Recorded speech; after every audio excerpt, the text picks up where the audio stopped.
खतरे में ही है तो आप कर क्या रहे हैं? कहीं ऐसा तो नहीं कि हिंदुओं को खतरे में डालकर उन्हें खतरे से बाहर निकालने का तमाशा किया जा रहा है? देश 22 अप्रैल 2025 ये तारीख कभी नहीं भूल पाएगा। इस दिन पहलगाम में सैलानियों पर जिस तरह से आतंकी हमला हुआ, उसने सिर्फ भारत को नहीं बल्कि पूरी दुनिया को हिलाकर रख दिया। आतंकियों ने 28 मासूम लोगों की जान ले ली। आरोप है कि आतंकियों ने पहले नाम पूछा, फिर गोली मारी।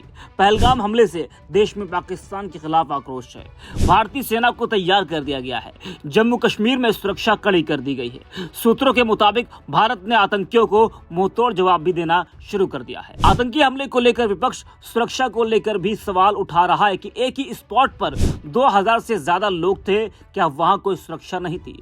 अब पहलगाम हमले को लेकर लोक गायिका नेहा सिंह राठौर ने बीजेपी और मोदी पर बड़ा हमला बोला है। पहलगाम हमले के बाद नेहा सिंह राठौर ने एक के बाद एक कई पोस्ट किए, लेकिन उनका एक वीडियो सोशल मीडिया पर तेजी से वायरल हो रहा है, जिसमें वो कह रहे हैं कि मोदी जी, अगर 10 सालों से हिंदू खतरे में ही है तो आप कर क्या रहे हैं? कहीं ऐसा तो नहीं कि उसे खतरे में डालकर खतरे से बचाने का तमाशा किया जा रहा है? जरा सुनिए नेहा सिंह राठौर को। मोदी जी, मेरा आपसे सिर्फ एक सवाल है, अगर 10 सालों से हिंदू खतरे में ही है तो आप कर क्या रहे हैं? कहीं ऐसा तो नहीं कि हिंदुओं को खतरे में डालकर उन्हें खतरे से बाहर निकालने का तमाशा किया जा रहा है? आप बताइए, हिंदू खतरे से बाहर कब आएगा? इस साल बिहार चुनाव के बाद, या 2027 में यूपी चुनाव के बाद, या सीधा 2029 के लोकसभा चुनाव के बाद ही हिंदू खतरे से बाहर आ पाएगा? कहीं ऐसा तो नहीं कि हिंदू खतरे से कभी बाहर आ ही नहीं पाएगा?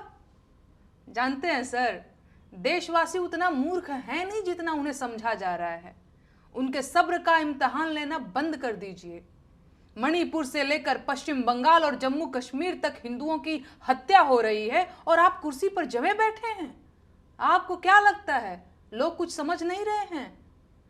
अब आप बताइए कि हिंदुओं को किससे खतरा है? बीजेपी आईटी सेल के मुताबिक मुसलमानों से खतरा है। लेकिन आप बताइए, अगर खतरा मुसलमानों से है तो आप सऊदी अरब में क्या कर रहे हैं? खतरा अगर पाकिस्तान से है तो आपने रेगुलर आर्मी भर्ती बंद करवाकर 4 साल वाले अग्निवीर फौजी क्यों भर्ती किए? खतरा अगर बांग्लादेश से है तो शेख हसीना भारत में क्या कर रही हैं?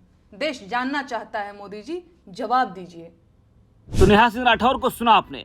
बता दें कि इससे पहले नेहा ने एक्स पर एक ऐसा पोस्ट किया था जिससे वो घिर भी गई। नेहा सिंह राठौर ने एक्स पर लिखा था कि अगर आतंकवादी धर्म पूछकर हिंदुओं को मार रहे थे तो शहीद हुसैन शाह को क्यों मार दिया? आपदा में अवसर वालों की राजनीति का शिकार मत बनिए। इस पोस्ट के साथ ही नेहा ने पहलगाम आतंकी हमले में मारे गए मृतकों की लिस्ट भी शेयर की, जिसके बाद नेहा सिंह राठौर घिर गई। बता दें कि जम्मू कश्मीर के पहलगाम आतंकी हमले में कुल 28 टूरिस्ट की मौत हुई है। इसमें देश के कई राज्यों के लोगों की मौत हुई है। मरने वालों में 5 पर्यटक महाराष्ट्र और 4 कर्नाटक के हैं। गुजरात के 3 और पश्चिम बंगाल के 2 टूरिस्ट हैं। इसके अलावा हरियाणा, आंध्र प्रदेश, यूपी, चंडीगढ़, ओडिशा, तेलंगाना और केरल के एक टूरिस्ट गोलीबारी के शिकार हुए। आतंकियों की गोली से जम्मू कश्मीर का एक स्थानीय व्यक्ति के साथ नेपाल के एक नागरिक की भी मौत हुई है। पहलगाम आतंकी हमले की अभी तक जांच में सामने आया है कि बैसरन वैली में आतंकी हमला दोपहर के वक्त हुआ था। उस वक्त पर टूरिस्ट अपने परिवारों के साथ सुनहरे मौसम का आनंद ले रहे थे। यह सामने आया है कि इस हमले को 6 आतंकवादियों ने अंजाम दिया, जो कि सुरक्षा बलों की वर्दी में थे। चश्मदीदों के अनुसार आतंकियों ने नाम पूछकर कुछ लोगों को गोली मारी। आतंकी बैसरन घाटी में इस मैदान में करीब 20 मिनट तक मौजूद रहे। हमले के 20 मिनट बाद स्थानीय पुलिस और सुरक्षा बल मौके पर पहुंचे। मृतकों के परिजनों और घायलों को लोगों ने रेस्क्यू कराया। पीएम मोदी ने दिल्ली पहुंचते ही पहलगाम हमले को लेकर एक बैठक की। खुफिया रिपोर्ट में सामने आया है कि इस हमले की साजिश पाकिस्तान के रावलकोट में रची गई।